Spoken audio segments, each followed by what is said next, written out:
Salam damai dan bahagia. Apa yang sebenarnya terjadi dengan Donald Trump? Apakah dia benar-benar pemimpin yang kehilangan arah atau justru sedang memainkan salah satu strategi politik paling berbahaya dan manipulatif di era modern? Madman Theory. Apa itu Madman Theory?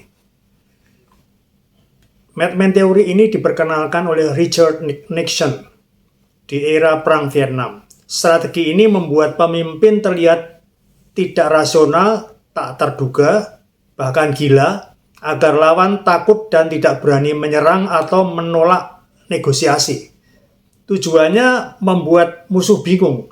Kalau kita salah langkah, bisa-bisa dunia terbakar ini. Trump sudah lama dituding memainkan teori ini. Tapi banyak ahli psikologi politik menilai bahwa Trump mungkin tidak sedang memainkan peran gila ini. Dia memang seperti itu atau Trump memang benar-benar gila ini. Impulsif sifatnya, narsistik dan egosentris. Tapi juga punya insting politik tajam juga dalam membaca rasa takut publik. Contohnya pada kasus tarif impor. Perang dagang global ala Trump pada bulan Juni-Juli 2025 ini, Trump mengancam tarif ke Jepang, Eropa, dan 12 negara lainnya.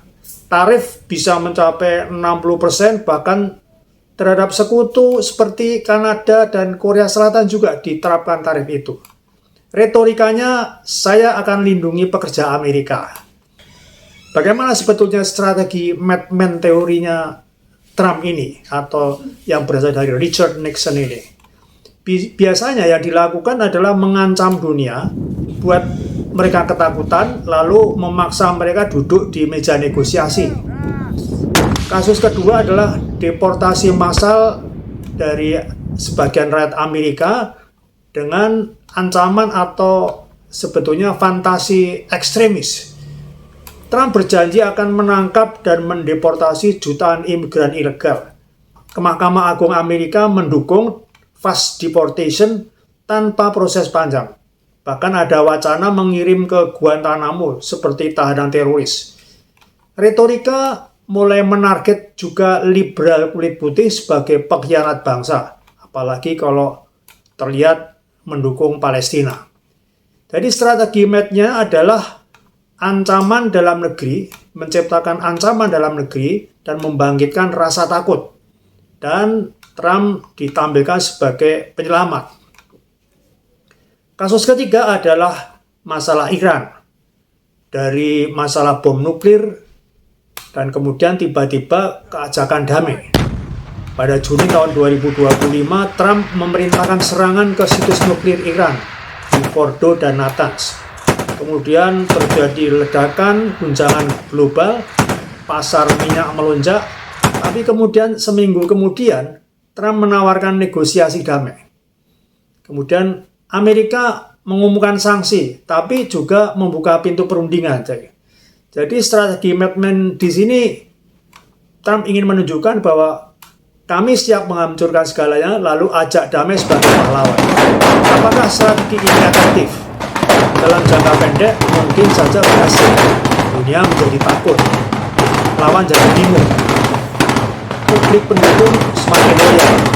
Tapi dalam jangka panjang akan merusak kepercayaan global, mengganggu stabilitas ekonomi, dan membuat sekutu seperti Jepang dan Eropa itu ragu kemudian terhadap Amerika. Turun keyakinannya atau kepercayaannya kepada Amerika. Dan akan membuka ruang munculnya blok-blok baru seperti Cina, Rusia, Iran. Sebetulnya Trump itu sedang melakukan Madman Theory atau karena panik sih sebetulnya. Ada tanda-tanda bahwa Trump sebetulnya memang sedang panik dengan munculnya Cina sebagai pesaing berat dalam hegemoni dunia. Selain dia menghadapi juga ancaman hukum, skandal finansial, dan oposisi politik yang semakin kuat. Bisa jadi kegilaan ini bukan strategi, tapi memang refleks dari seorang pemimpin yang terdesak dan takut kehilangan kekuasaan. Juga ada kombinasi dengan watak narsisme, populisme, dan survival instinct. Tapi apakah Trump benar-benar menguasai strategi ini? Inilah perdebatan yang penting. Banyak ahli melihat bahwa Trump bukan memainkan peran, tapi memang impulsif secara alami, bahkan mungkin tidak memahami dampak penuh dari tindakannya. Ia tidak memiliki kerangka strategi yang konsisten. Dalam psikologi politik, ini disebut sebagai cognitive impulsivity dan lack of cognitive complexity. Perilakunya cenderung narsistik dan egosentris bukan karena pertimbangan yang matang. Dengan kata lain, alih-alih berpura-pura gila, mungkin Trump benar-benar tidak stabil secara emosional dan psikologis dalam banyak keputusannya. Secara kepribadian, Trump mungkin memang punya sifat narsisme maladaptif, yaitu suatu kepribadian yang membutuhkan kekaguman terus-menerus, tidak tahan kritik, dan memandang dunia dalam bentuk menang atau kalah, bukan kolaboratif. Juga mempunyai sifat impulsivitas dan need for dominance, kebutuhan untuk mendominasi. Tidak suka proses diplomasi panjang, ingin menunjukkan bahwa dia pengambil keputusan satu-satunya. Dalam teori otak sosial atau social brain, Trump menunjukkan tanda-tanda tidak menunjukkan empati yang konsisten, sering memperlakukan konflik internasional itu seperti negosiasi untuk tawar-menawar real estate.